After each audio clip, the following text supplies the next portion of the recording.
Well, Burge, you're almost one of the old-timers now, starting your fifth season, or you've started your fifth season. Did you ever expect it to be this sure and steady? No, I expected to be in the Prem by now, John. Do you know what I mean?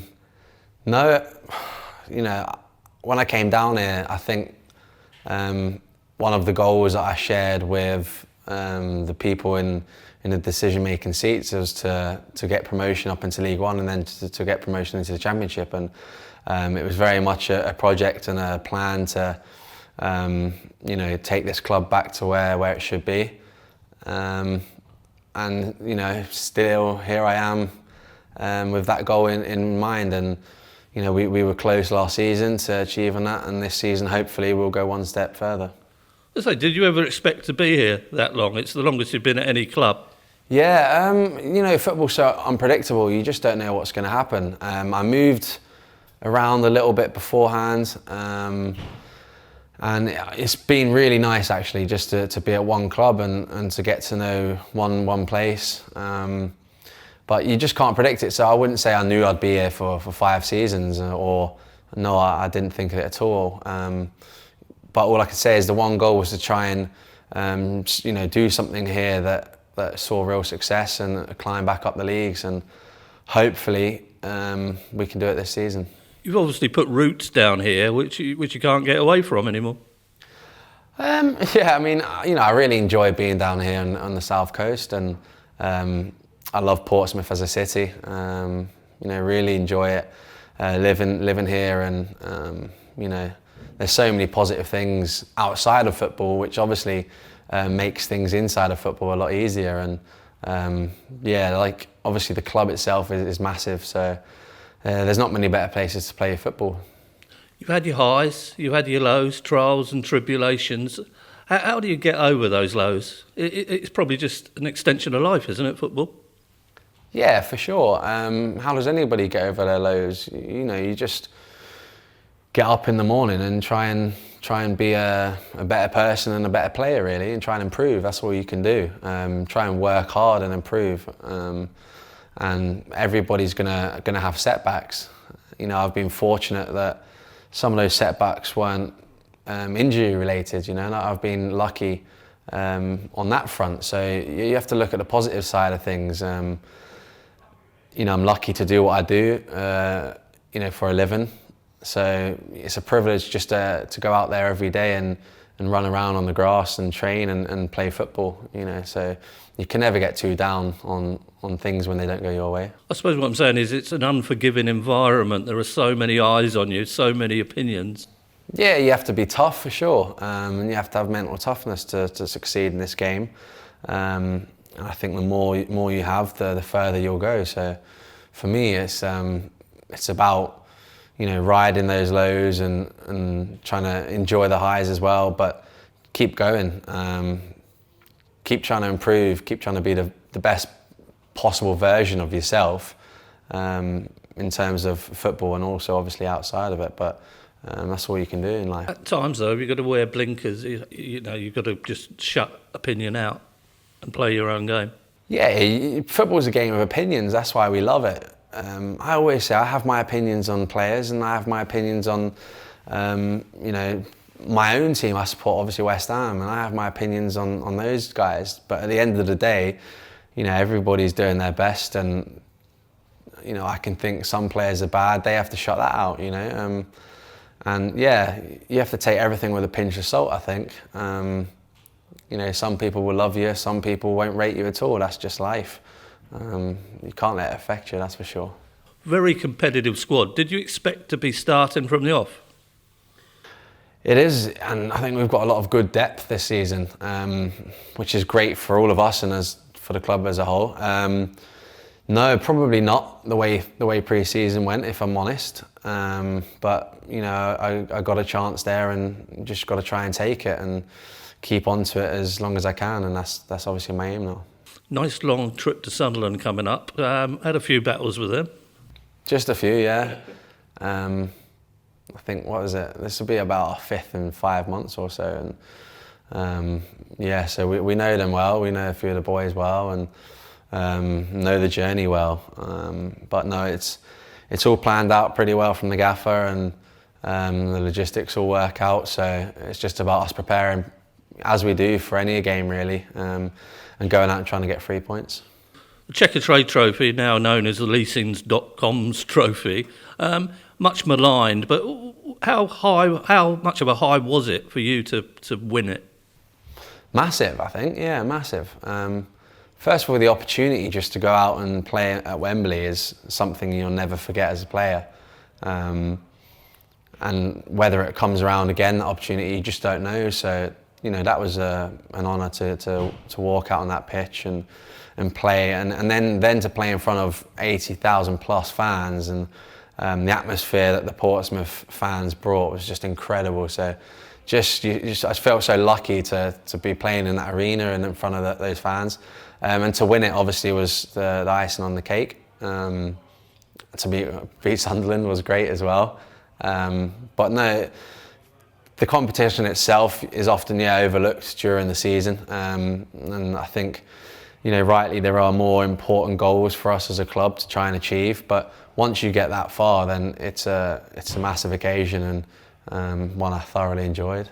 When you did win it, you made a beeline for someone in the crowd, or a few people in the crowd actually. What was all that about? So I think where a few of my friends were sitting. I think I had over 50 odd family and friends there, and I saw a few of them in the warm-up, so I knew where they were, and then I saw them again when Jamal scored his goal. So when I was celebrating, I saw them. So then obviously afterwards I knew where they were, so I went and said hello, and yeah, it was great. It was nice to have them all there watching. You've got to savour and enjoy those moments. They're not going to come along too often, are they? No, and it's tough to get to the final of that competition. You know, it's no gimme. And then to play a team like Sunderland, who were a top side last season, and you know, they showed that in the playoffs, and to play them in the final and to win was, you know, a very good accomplishment. So something I'm really proud of. How disappointing was it a month or so later when you didn't capitalise on the playoffs? Yeah, very much so. And I thought, you know, that win at Wembley probably gave us a kick, and you know, we looked unstoppable after that. Really, we put in some really good performances. We were playing some really good football, picking up big wins, you know, over the Easter weekend, Coventry and Burton, and grinding out victories, and it was all sort of set for us to take it all the way, I thought, and just unfortunate that Peterborough night was something else. You know, fantastic atmosphere, something was going to happen, and unfortunately just didn't go our way, but I thought we deserved more from it. And after that, you know, it would be fair to say I think we sort of petered out a little bit. It was not the greatest performance against Accrington. It was a little bit flat, and although we fought well up in Sunderland, and you know, we're unlucky to come away with the defeat, I thought at home we had our opportunities and just didn't fall for us, and it was really disappointing because I felt like, you know, we'd done so well the weeks leading up to it, and it was just such a shame to fall short, really. Understandable in a way, because it's been a very long season, a lot of games. Yeah, you can say that, but then I think everyone had a tough season, a long season. You know, there was a lot of travelling for everybody, and we did have a lot of games, but you know, other teams weren't far off. I don't think Sunderland would have been too far off. So, it was just disappointing that we didn't have that last bit in us to you know, perhaps get what we deserved. But I thought we were close at Fratton Park. You know, there was a couple of things just didn't go our way. Just couldn't score, and in those final sort of stages, and in the end it cost us. But that's football. What about this season? Been a fair start, hasn't it? Shrewsbury accepted. Yeah, I mean, even the Shrewsbury game, you know, we were by far the better side. We just couldn't put it in the net, and the guy scored an absolute worldie from however many yards. So, you know, that was against the grain, if you like. And then we put in two good performances, and I thought we looked comfortable against Tranmere, and Birmingham City a little bit different with the side they put out. But I think this will be a real, you know, tougher test on Saturday, playing a good side, you know, one that should be up there as well. So, we'll be looking to go there and impose ourselves early. Might have scored at Shrewsbury, but somebody got in the way of Ronan Curtis's. Who was that, John? I don't know. I don't know. No, can't remember. Yeah, just one of those things. You know, we had quite a few opportunities to score, I think, that game, and just things didn't go our way. And yeah, that including just one of those things in football. It just wasn't our day. So tell us about your summer before you came back to pre-season. You don't go on your normal holiday, do you? No, well, you know, my sort of idea about it is I work hard all year round, you know. You don't get many days off. So I like to work hard during the season, and then when it finishes, try and make the most of the time I do get off. So I like to sort of go and see places while I'm still young. If you can, yeah, I think I'm still young. Yeah, you are. Yeah. Thanks, Johnny.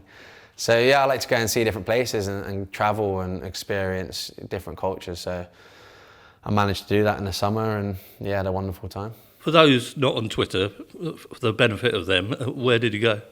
Nepal.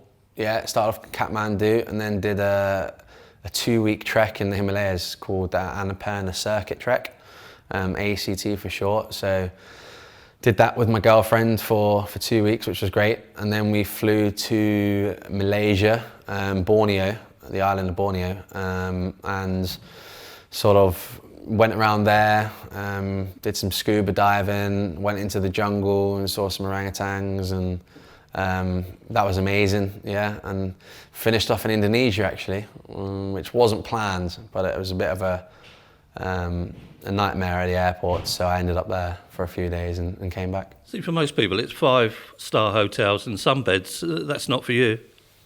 No, you know, you don't mind the odd 5-star hotel if you're going somewhere nice, but no, I prefer to move around and you know, what's the right way to say it?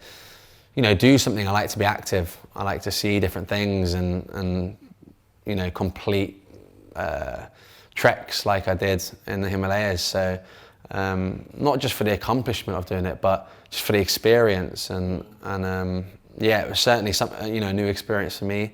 Trekking in the Himalayas, it was just unreal. The scenery, it was just beautiful and peaceful, and the people were so friendly that we met. So yeah, I loved it. Couldn't recommend it more. So tell us about the Cricket World Cup. How did you get a ticket to go there? It's who you know, Johnny, not what you know. No, a friend of mine who I used to play cricket with was working for the PCB, the Pakistani Cricket Board, during the World Cup, and he managed to, well, he had a spare ticket basically and gave me that one. So yeah, got in last minute.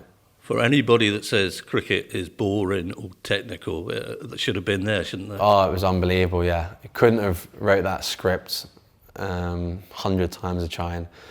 And there's a real roller coaster, you know. You think of the football season as a roller coaster. That game in just one day was just such a roller coaster. And I thought we were going to win, then I thought we were going to lose, then I thought we had to win, then it went to a super over, and I thought we might lose it.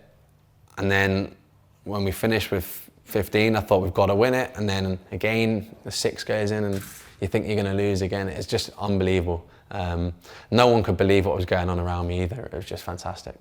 Did you marvel at how they all hold their nerve? I suppose it's similar for footballers at times. Yeah, I mean, that pressure though is something else. That's the World Cup final in front of, I imagine, millions of people watching it on TV, full house at the home of cricket, in front of your home nation, you know. For Jofra Archer to bowl that last over in the super over is something else, and for Ben Stokes as well, who was the hero, to play the way he did, it's just unfathomable. You just can't believe it. Yeah.